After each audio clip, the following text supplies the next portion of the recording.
Hello, welcome to Kelly's Coffee and Crime Chat. This is Kelly, and I am here for another true crime case. This will be up early for my Patreon and Spotify premium subscribers, and then it will drop the last Friday in May, which is the 30th. So I hope everybody had a wonderful Memorial Day. And like I said, I am recording this pretty early because I had the notes. So this is the story. Oh, first of all, I'm drinking the last of my Java Mama peanut butter chocolate egg. That was part of our Easter collection. I had 2 packs of those, and of the ground coffee, they come in half a pound. And this one's about finished. We just launched the donut collection of 2025, and we have Nutty by Nature, bourbon caramel, dark chocolate, and then there's a strawberry one as well, and I cannot wait for those to get here. Then we just had another coffee called the Minesweeper, and it is made with lion's mane, which is awesome for your brain, and I have that coming as well. So Java Mama's clean and green, better for your gut. Air roasted, so you taste the whole bean and not the roaster. Okay, this is the story of Jessica Evans and Jacob Wheeler. My sources are dailymail.co.uk, jordanfuneralgroup.com, and IDs Nightmare Next Door. Episode is Into the Woods. This one I've not heard of. It takes place in southern Illinois, in Norris City, and the population is 1,000. It is a very small community, and it is in White County. Very friendly area. The outdoor activities are very popular, so it's really big with fishing and hunting. And Jessica Evans was born February 10th of 1995. She was a talented artist, had a big heart, and loved to laugh. Now, she was 17 in 2012, and she was just entering her senior year at Norris City, Omaha Enfield High School. She wasn't afraid to speak her mind, as what her mom says. And 22-year-old Jacob Wheeler moved across the street from her. And he was in the Army Reserves and had served in Iraq for 3 years. He was born November 4th, 1989 in Fairfield, Illinois, to Harold and Jane Staley Wheeler.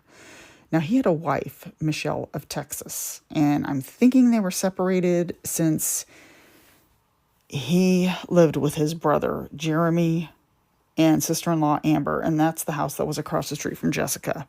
He attended First Christian Church in Carmi, Carmi, which is a town I've never heard of. It's funny that, a lot of these towns in southern Illinois are very small. I have not heard of them. I'm more central, so I like learning more about them because I love the small communities.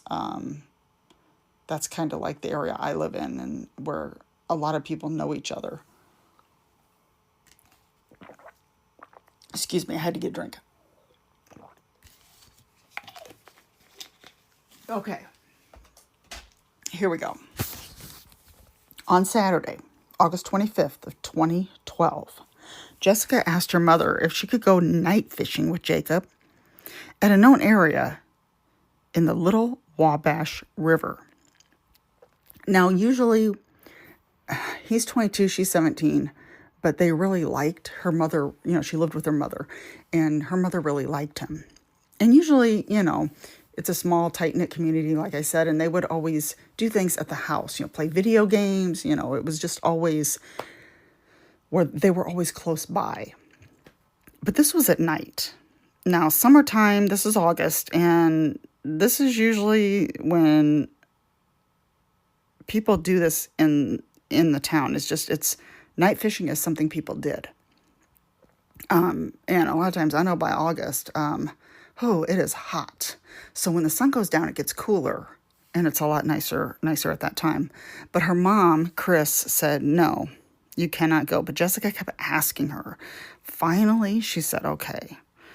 But she told her not to be home late because she had to babysit early the next day for her sister. Her sister had to go to work at like 5 a.m. So she said she'd be home.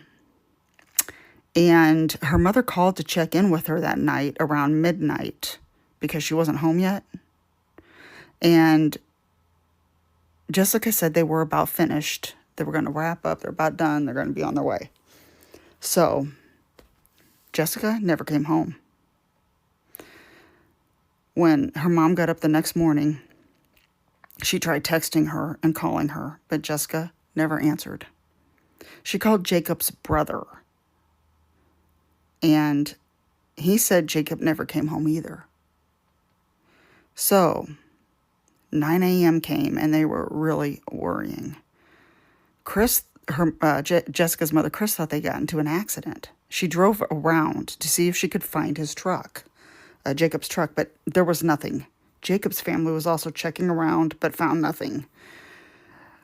Jessica's mom ended up calling the police, and the sheriff wasn't really worried, thinking, oh, they just left and went on a trip together, summertime and all that, but it was a weekend, Saturday night, so I guess maybe they were thinking, oh, they just took a weekend or a day to drive. But that wouldn't be right. She would have contacted her mother. And so they did put a warrant on Jessica's phone so they could trace it and see where it was pinging at. And this would take a while to do. So they went ahead and put a warrant on her phone so they could check where it was pinging. And then they went to the river to see if there was anything they could find. They could tell someone had been there with a campfire. And there was a campfire that had been put out. And then there was wrappers, etc. on the ground in the area. But there was no sign of trouble or Jacob's truck. They get Jessica's phone records back and try to ping where the phone had been. They found out that it was pinging in the area of the river where they were fishing. And that told police they did not leave that area. So something was wrong here. There was a big red flag there because they did not leave the area. The following day, they went back to the site after the sun came up with many volunteers to help search. And 3 hours went by, and Chris was really worried that something had happened to Jessica and Jacob. The truck should have at least turned up, but it was like it had vanished. My thought was that it was in the water. That was my very first thought. Now, one clue in Jessica's phone records, she received a call at 12:30 a.m. Now, this would have been Sunday morning, Saturday night, Sunday morning. It was from a guy named Ron Wooderson, and police know him well because he had a violent past. They spoke to him at his house to ask about Jessica Evans, and he said he called her from a party that night because he was at a party, and he called her, and he wanted her to come and meet him there. But Jacob took the phone from her and told him not to be calling her. So he had a lot of questions like, who's this guy? Why is he calling you? Ron acted like he wasn't upset about it. He said Jacob was the angry one. And he said he never went to the river that night. They did not fight because they thought, well, maybe they were fighting. Maybe he showed up, him and Jacob got in a fight. So police questioned the partygoers, and they all said he was there the entire time. He did not leave the party. Still searching the fishing area, police got a call saying the truck was found in the woods by a friend of Jacob's. It was located 2 miles away from the fishing site by an abandoned farmhouse, which could have been used as a meth house, they were thinking. In the bed of the truck was Jessica's body. She had been shot in the head twice. And she only had pajama bottoms on, and her other clothes were outside of the truck. No Jacob. I read on one of my other sources that she got shot 3 times, but that wasn't correct. they found 2 shell casings from a .22 caliber, and that was found on the right side of the truck. And they hoped to get DNA from a rape kit. The truck was still full of fishing gear. All of Jacob's belongings were there, so it's like nothing was taken. The driver's side of the truck had blood in it, so they swabbed the blood, and they wasn't sure if Jacob was somewhere hurt or if he was the killer. Rumors were going around town that he was a murderer, so his name's being dragged through the mud. Now, he was in the military and knew how to take a life, and of course had PTSD. He could have had that. I don't know if he actually had that, but many people have had that. And the late phone call from Ron could have been something that set him off. Jacob was capable of survival, so they thought, well, maybe he was hiding out in the woods. So they got a warrant to search his house, which is his brother Jeremy's house. They found one of his guns missing. His brother said that he had it for protection if a wild animal came after them while they were fishing. It was a .22 caliber gun, which was the shell casings they found. His family said he would protect Jessica, not kill her. So then a manhunt ensued, and the media reported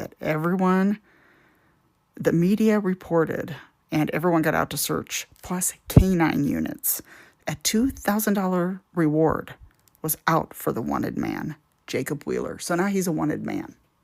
So now it's going around town, oh my gosh, he's wanted, he killed her. Now a tip came in that Jacob was seen at a gas station. So they said he was buying cigarettes, and this was the following day after the fishing trip. 12 miles away from the river is where this gas station was. They looked at the surveillance at the gas station, and the guy had a camouflage hoodie on. The hood was up over his head, and it was a heavy jacket for a hot summer night. He seemed nervous, according to the cashier and the surveillance camera. He shot out of the gas station right after he got the cigarettes. He was done. Get the cigarettes, get out. He was hiding his face purposely, it looked like. And so he got into a car outside, and a woman was driving. Now, police knew who she was, so they went to her house. They asked about her car, which was in the driveway when they got there. She said it was her boyfriend that she took to the gas station. Well, he was there. He came to the door. It was not Jacob. He looked a lot like him, so they understood why the person at the gas station called, because he did look like him. So they're back to square one. They thought his brother Jeremy was hiding Jacob. A second search of the house showed nothing. Now, his father, Harold Wheeler, was also searching for him. He was helping out the police trying to clear his son's name. 6 days later, Harold called the police saying he saw some car parts in the woods. And they found fender flares in the woods and other parts. The trees had scuffs and scrapes in the bark, like a vehicle had squeezed through them. And a serial number was on one of the parts. So they took the serial number thinking that hopefully they could reveal the type of truck it came from. Well, one man came forward and said that a 37-year-old electrician drove a truck like that. His name was Danny Costin. And he knew Jacob's father, but he did not know Jacob or Jessica. This was 6 days after Jessica and Jacob were out fishing. They found him at work, this Danny Costin, and the truck was in the parking lot. It was damaged. Now, this is Danny's truck. He told police that he tried to go fishing and couldn't back the boat up to the water. Okay, well, he said he was drunk and don't remember. He did say it was the same date that Jacob and Jessica were there, and this was around 1 a.m., but he never saw anyone else in the area. They did find blood in the bed of that truck. He said he never knew he had blood in his truck. He was a hunter, so this is what I was waiting for. I was waiting for him to say that he had hit a deer or shot a deer, and that's usually what they say. and then put it in the truck. But he admitted that he saw Jacob shoot Jessica twice. Now, police are skeptical. They tested the blood from the guy's truck, and it was human blood. Finally, he told a story about him being at the river when Jacob and Jessica were fishing. Jacob got up to do something, and Jessica kept coming on to Danny. He said they started making out and snuck off to his truck to the farmhouse to have sex. Okay, no, I'm sorry, come on. This guy actually expects the police to believe this. So, supposedly they were having sex at this farmhouse in the truck, and Jacob caught him, and that was when he started fighting with Jessica, and he didn't want his girlfriend to find out, so he lied to police. This is Danny Costin. That's why he lied to police the first time. He didn't want his girlfriend to know that he was having sex with this girl. And he accidentally shot Jacob when he was fighting with him. He put Jacob in his truck and hid him because police would not believe his story. Well, they found Jacob's body in the woods in Wayne County. He had been shot in the head. Danny finally decided to tell the truth. He was trying to back his truck up to the water and talk to Jessica and Jacob and asked if they could help him. They refused, but they did say that they could give him a ride because he was drunk. Danny was intoxicated. And he asked him for a ride to get home. And they said, yeah, they would take him home. Especially being intoxicated, they really didn't think he should be driving, I'm guessing. So Jacob said yes, and Danny had his .22 caliber gun. He took Jacob, so he also had a .22 caliber gun. He got Jacob to stop the truck. And what happened was, I don't know what he said or why he stopped the truck. I don't know. But what happened was he got out and came up to back up to the truck and shot Jacob through the open window. This part I didn't get. I don't know if my first thought was, did he drop him off and then he did it? But anyway, he shot him, and that explains the blood in the driver's seat of Jacob's truck. Jessica said she'd do anything. This is Danny Costin's story. Okay. He said that Jessica told him he would do anything for him as long as he didn't kill her. So he took her to the farmhouse. He raped her in the back of Jacob's truck. He said he had to shoot her because she knew he killed Jacob. He left her in Jacob's truck and then left to get rid of Jacob's body. And he threw his own gun and Jacob's gun both out the window. And they've never found the guns, ever, as far as I know. Unless something recently just came out that they found them. Jacob was listed as passing away on August 31st of 2012, even though this happened in the morning of the 27th.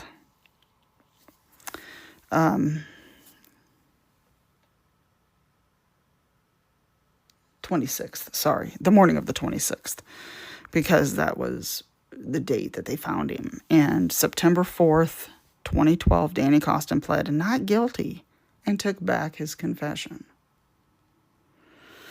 But he was convicted of first-degree murder August 20th of 2013, first-degree murder, second-degree murder, and sexual assault, and got 53 years in prison. I'm sorry, but 53 years to me is not long enough for doing that. That poor girl, she was 17 years old. She saw her boyfriend get murdered right next to her. Oh my gosh. And then what happened to her afterwards? This was just horrifying to me. Very, very sad story. if anybody else knows any more about this, that if I like messed up on something, please don't hesitate to tell me.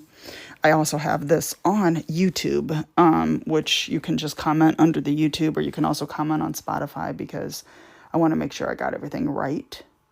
And if you have any other like details about it, feel free to comment or email me. And because I really appreciate knowing the truth on these cases. But this was a very, very, very sad story. 2 young people. She was only 17, entering her senior year in high school.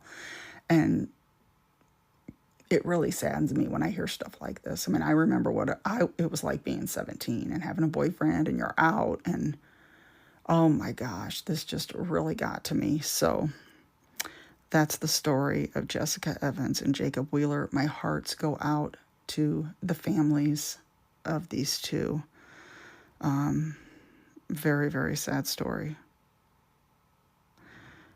His dad said that Jacob was a war veteran in Iraq for 3 years and came back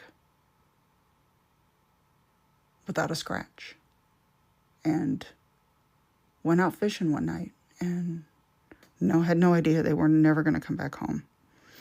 So, oh my gosh. Anyway, thank you for listening and your support. I appreciate all reviews. And if you are interested, you can listen to over 100 episodes on my Patreon or Spotify Premium. I like Patreon. Patreon seems to do a lot better for my listeners who subscribe to that versus Spotify Premium. There were times when, I don't know what the deal is with it, but there were times when they said that they didn't get charged, so they got locked out of the episodes. I don't know. Something happened, and I have no idea. But Patreon seems to be a lot more smoother, and you can pay the $5 and listen to all of them. It's not $5 an episode. It's all of them, and I don't go over $5. And there's all kinds of episodes on there from all over. I know on my podcast, I do concentrate on the Midwest, but I will take suggestions on anything on this podcast. If there's a episode you have that's out of the area and needs attention, I will put it on here, definitely. So I will leave everything in the show notes, how to get a hold of me. If you have any suggestions for cases, I will do them, as I need suggestions. And I'm so happy that I have listeners. And I'm just an independent podcast. I'm not, I don't have sponsors. I don't make money off this. It's just, I like to get these stories told. And especially last week with the 2 unsolved ones that I did, ones that need attention. So I hope you had a wonderful, wonderful Memorial Day and a wonderful June ahead. And I hope the weather is very good in your area. I started listening to this podcast called Unsolved Couple, where they cover episodes from Unsolved Mysteries. And I think it was the old Unsolved Mysteries, because they got a lot of episodes on their podcast.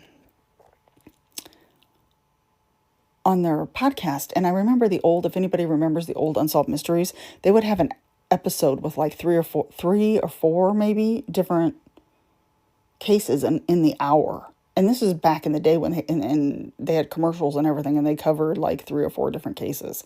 And I think that's what they do, because every episode has 3 cases on it. And I'm really looking forward to listening to more. I just found them through Crime and Coffee Couple, which is one of my favorite podcasts. So look them up too, because they are one of my favorites, as well as True Crime Couple, Going West, The Dark Corners. I have got so many, and I've got so many that I'm behind on. So, and let me know if you have any other podcasts that are, Grimm. Oh, what's the one I listened to? Oh, shoot. No, I blanked. Wicked and Grimm. That's another good one. Highly recommended. Very good one. I listened to them in Amazon Music. They got a lot in Amazon Music that don't have ads, which I like, and that's why I really am happy not to have ads on my podcast, because I'm with you. Sometimes they can get annoying, but then other times you can get some really good products by listening to ads. But I'm glad I don't have them. I really am. So everybody have a wonderful, wonderful June, and I will see you in a couple weeks for the next episode. So have a good one, everybody. I will see you next time.